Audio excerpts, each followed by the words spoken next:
it play and call it work.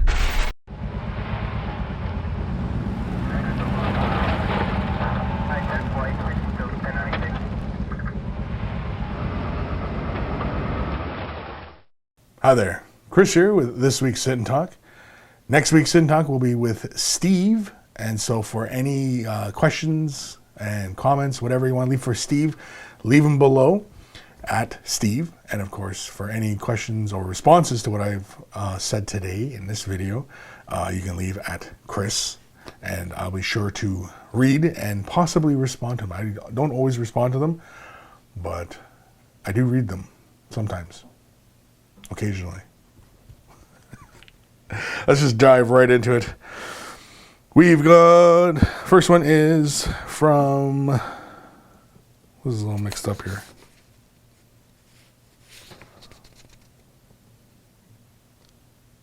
William Caw at Chris.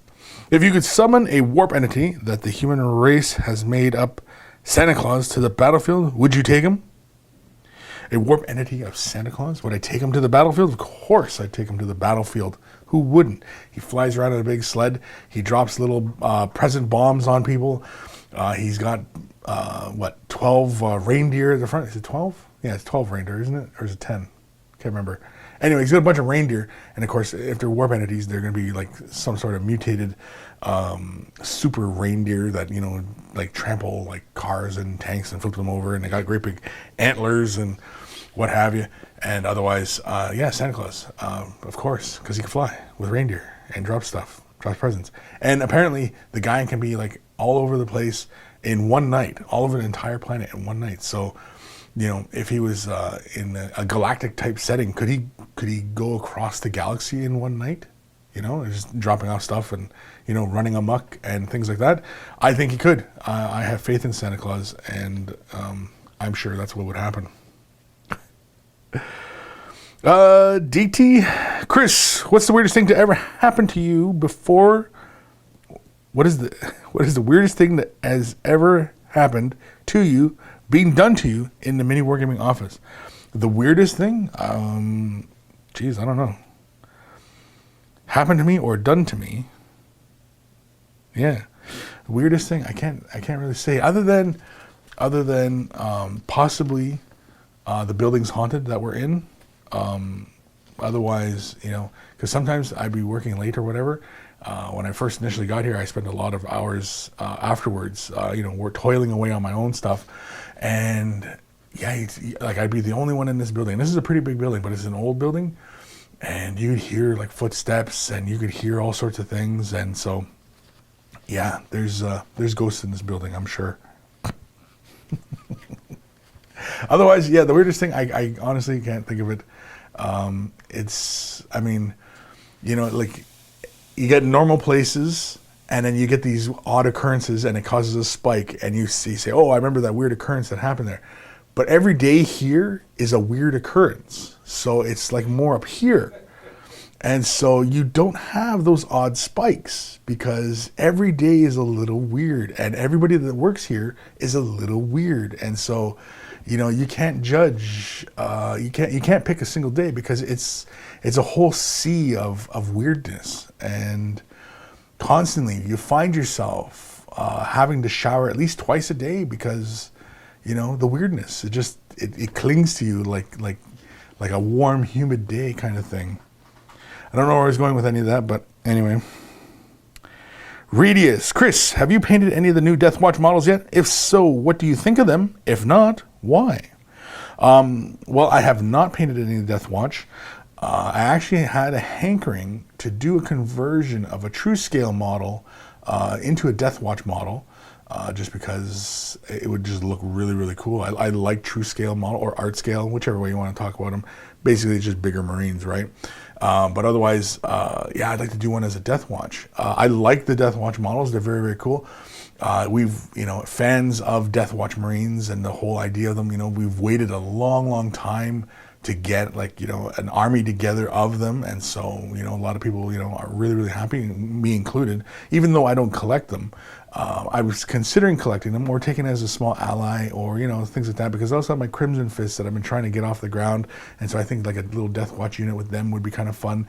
But otherwise, yeah, no, I haven't painted any yet. I know I've had quick tip questions on them, on, you know, painting that black armor of theirs. But otherwise, yeah, nothing yet so far, but I will. I'll get around to it at some point. Maybe. I don't know. Robsco26 at Kris. I love your work. Keep it up. I just started a Tyranid army and have loads of models to paint and finding myself getting distracted. How would you recommend painting loads of small models in one session? In one session? Oh my grief. Oh my God. In one set. You want to get all your guys done in one session. Well, you know, you probably want to film that because, I mean, if you've got a whole bunch of models to do, you might want to record the effort. I know, what was it? Epic Duck Mike, he had recorded himself doing a huge Orc Boy challenge at one point. It was years ago he did this. And I had watched a bit of it. And I mean, I couldn't sit through the whole thing because, you know, that's, you know, sitting there painting like 100 Orc Boys in one night kind of thing. But, yeah, doing like, doing a whole bunch of Tyranids in one painting session. I hope you have an airbrush. At the very least, hopefully you have spray cans with the appropriate colors that you want. Not just the primers, but, you know, like you can prime all your models, and then you get, say if they're gonna have, you know, like the Leviathan where they have the red carapace and they have the bone colored armor, you know, you spray them with the bone color and then you quickly hit them with the red, or, you know, you come back in with just the red. But I mean, otherwise I really wouldn't worry about you know, getting into any of the really fine details or shading and highlighting. I think just assembling them and getting them base coated, I think, is most important. And making sure that you clean the models well, because if you're just going to leave them as base coated for a while, you know, just so you can get them done and play with them and kinds of thing, make sure that you get all those mold lines, because nothing pulls the viewer out of a model and seeing all those mold lines and all those little clip marks and things like that.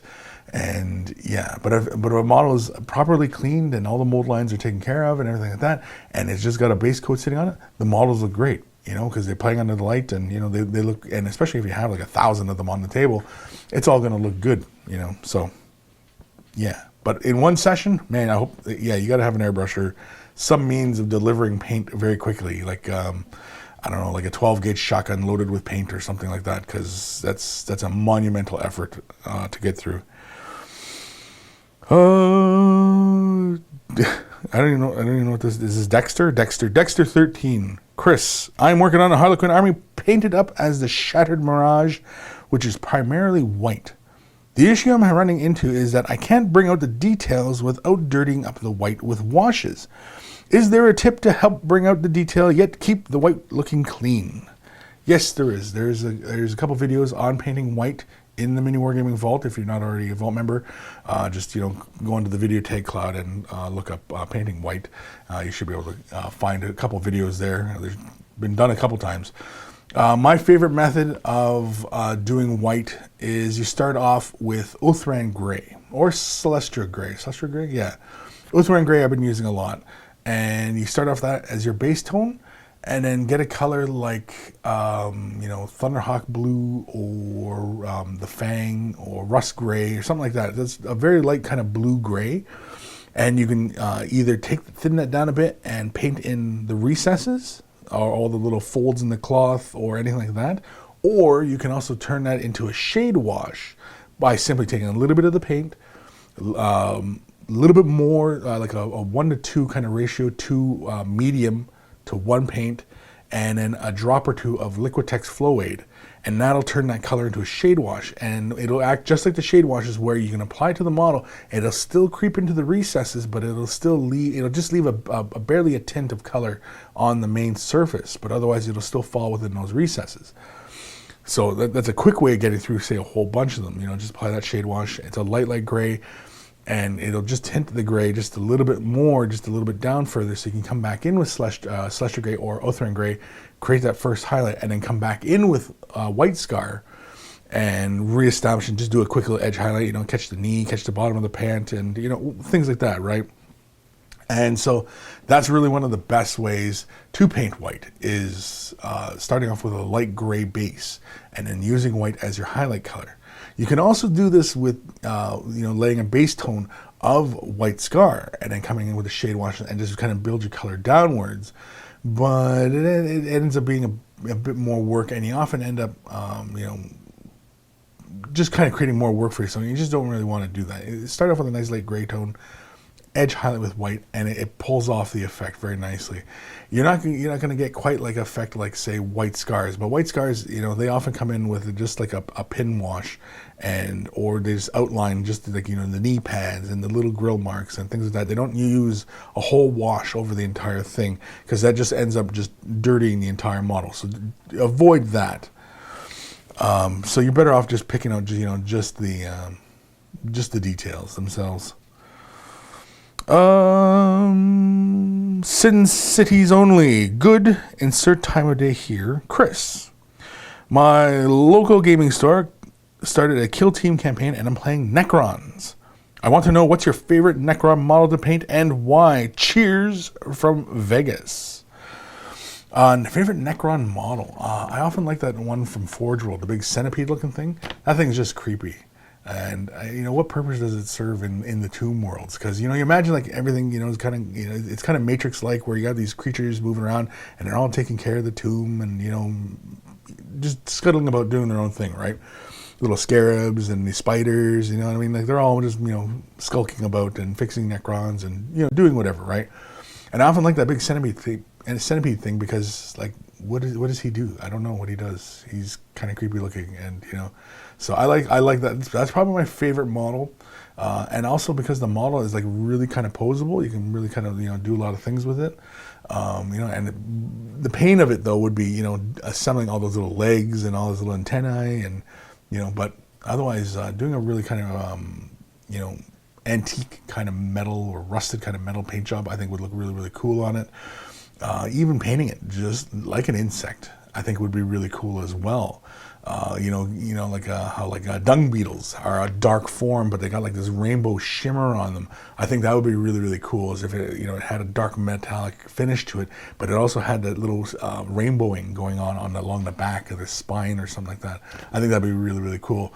Necrons, they offer a lot of painting opportunities for a lot of freehanding and things like that, and so for people who are really kind of looking to expand their technique or expand their painting experience, models with a lot of flat areas on them, like Necrons, afford them that opportunity. And, I think they should be going for it every time kind of thing, so, yeah. But, the little, like, I don't even know what that thing is, Tombstalker? I think it's called a Tombstalker. Anyway. Of course, the flayed ones are kind of fun, too, because they got all the skin hanging from them. And I also did have a lot of fun painting up and creating Kanum for the campaign that Matt had done, year and a half ago, 2 years ago. I don't even know how long ago that was. But that model was a lot of fun, just, kind of slapping them together and, making this kind of Necron who was like bigger than other kind of Necrons and, kind of crazy and, it was kind of fun. It was fun.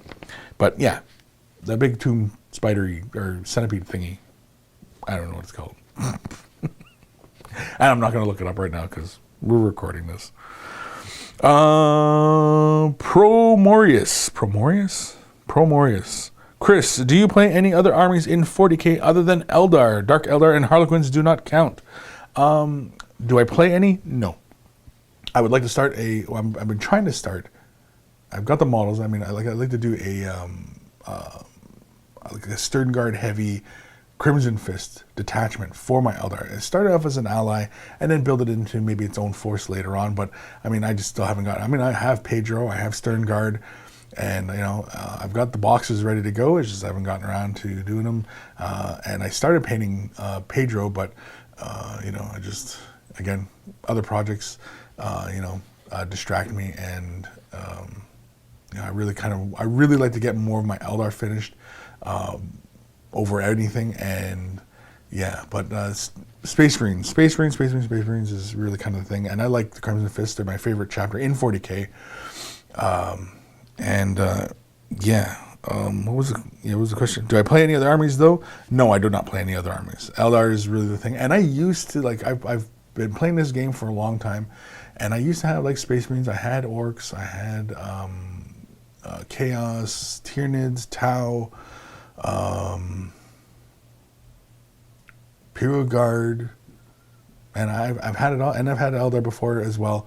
And I always end up coming back to Eldar whenever I was playing, especially with later editions when 3rd edition and Tau had come out, and I had gotten into Tau, and I was having fun with them, but I always ended up coming back to Eldar. I like the way Eldar plays,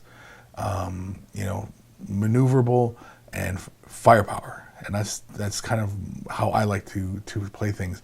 I'm not really one like Orcs where you kind of have like these massive amounts of dudes and you just basically weigh your opponent down with just enemies,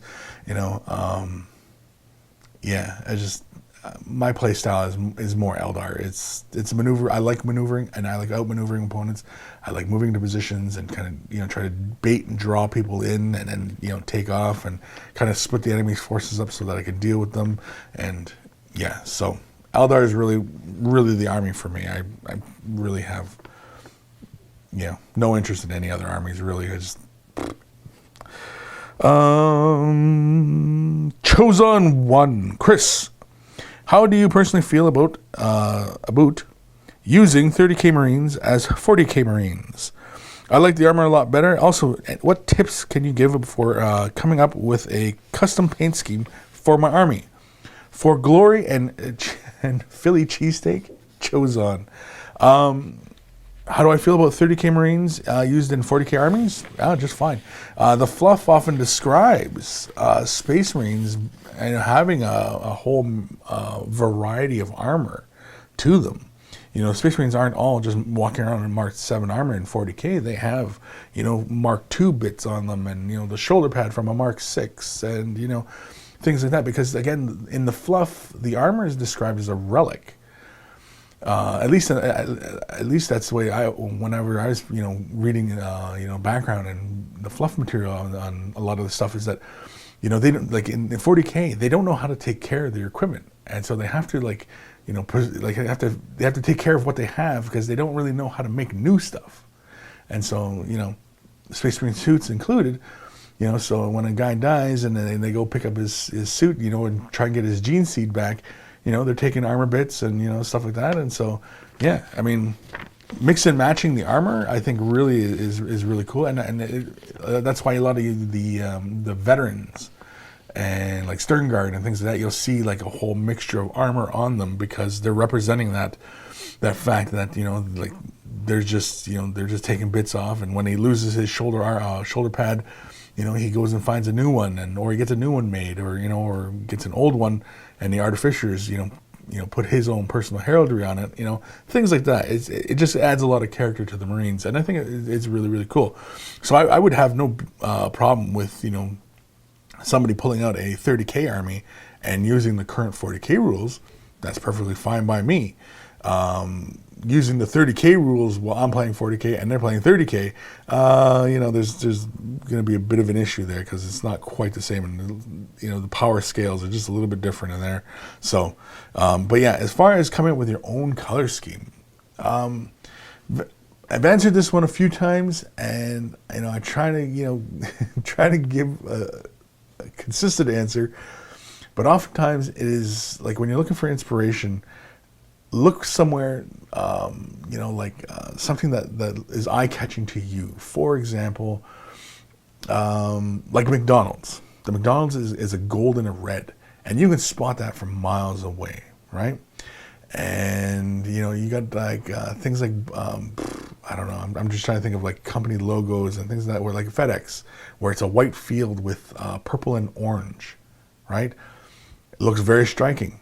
And if you did a color scheme similar to that, where you had, I'm not saying make FedEx Marines, but it's just borrow a color scheme that you see around the world, and you say, oh, that would look really, really cool. That's the first place. Other than going into color theory and picking on a main color and then picking out the complementary colors and things like that, where you can spend a lot of time doing, because there's just almost infinite amount of combinations that you can go through in color. And color theory, when you start examining some of those color wheels and stuff like that, make your head explode, because there's just so many combinations. And it really, like, if your Marines are bad, then you kind of want to stick with darker colors and maintain that kind of ominous kind of feeling to them. If they're loyal Marines, you kind of want to go with brighter, more heroic kind of colors. One of my favorite color schemes of Space Marines, I really would never do them. Well, aside from Crimson Fist, I love the color scheme because it's a simple dark navy blue with a bright red hand. And now they have, I think both hands are bright red, but it used to be just one hand was always just that bright red.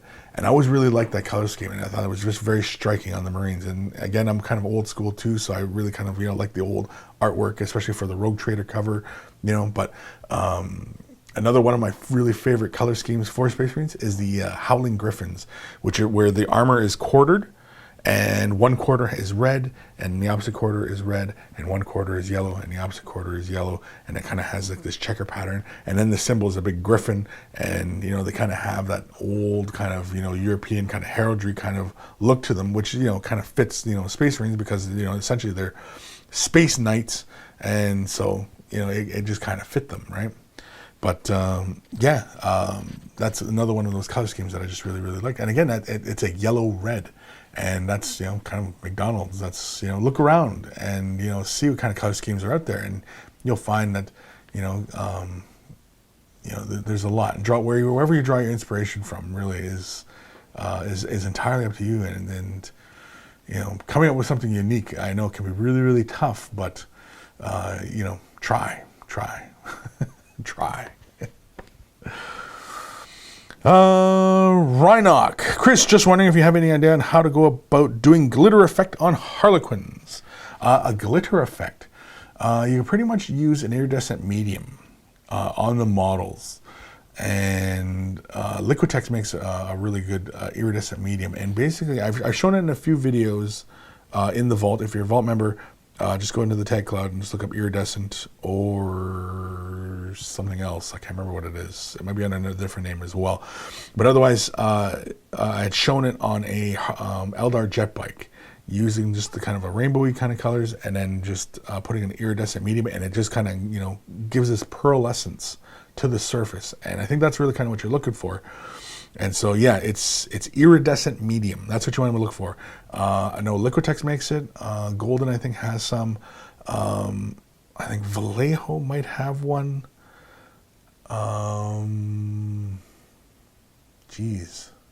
Yeah, but what you're looking for is iridescent medium. That's what you're looking for. Or pearlescent. Pearlescent will give you, I think, a bit more opaqueness, versus the iridescent medium, where it's basically just the mica flakes are just suspended in medium, and they just go right on the surface. Of course, they sit really, really well on the darker the color. The brighter the color, it's kind of hard, but the way the light will play off it, they'll just sparkle. But if you have a darker color like black, navy blue, dark red, something like that, you lay it on there, and it'll just shimmer all day long. And especially under direct light, it'll sparkle. But you'll also, under normal kind of lighting, you'll still see your base tones, which is really, really fun about this medium, is that it throws the sparkles on, but doesn't destroy your underpaint job, and it just basically just has these sparkles sitting on top, and it just looks really, really fun. And man, I'd probably do it to all my Eldar, but people joke about Eldar and sparkles and glitter all the time anyway, so I don't know. But anyway, yeah, iridescent medium, that's what you're looking for.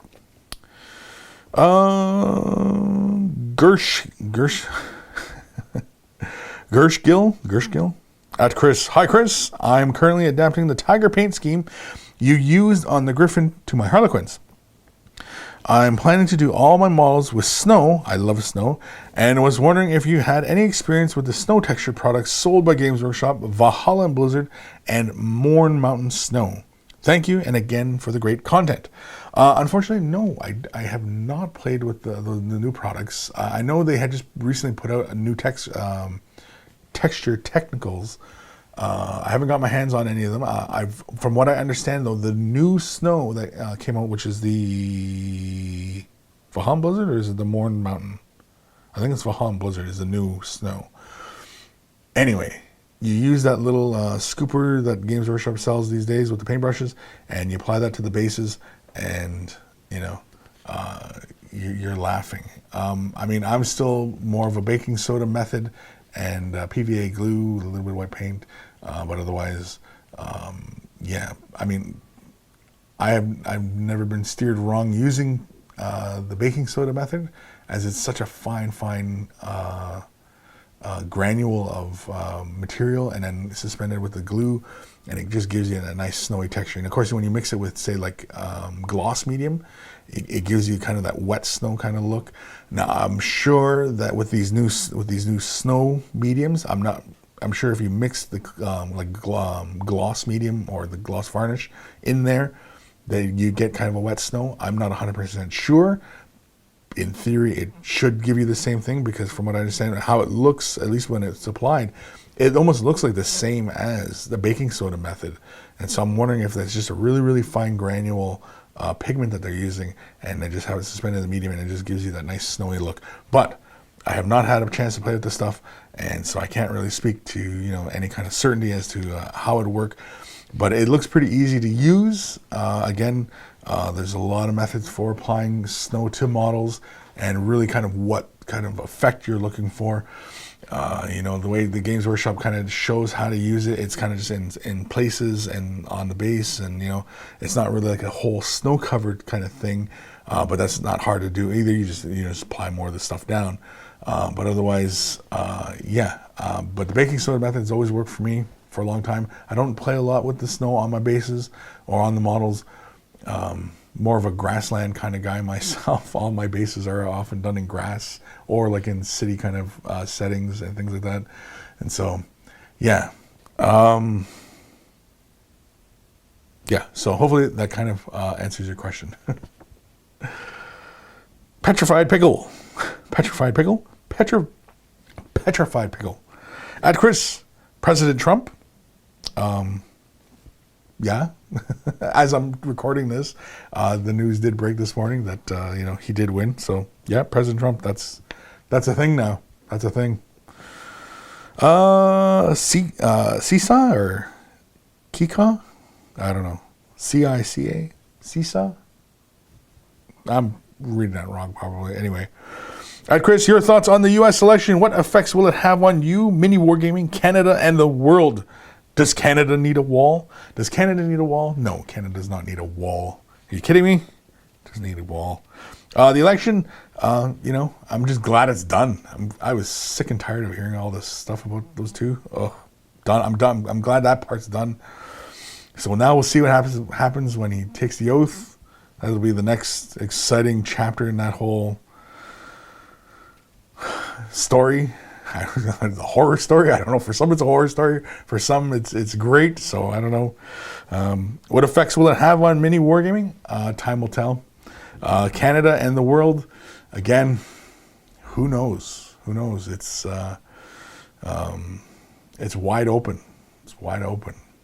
So, but anyway, that's it for all the questions I have.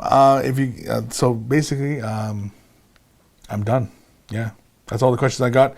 So there'll be no sit-in vault because I don't have all that many questions. And again, next week it is for Steve. So leave your questions, comments for Steve. And of course, if you're responding to anything I said in this video today, leave your comments below. And I do read them, but will I respond to them? Only if they're really good. If you made a really good comment, I'll respond to it. If it's kind of crap, then I'm probably not. And again, no, if it's a genuine question, I'll answer it. If you really need help, I'll help. Maybe. Probably not. Happy wargaming.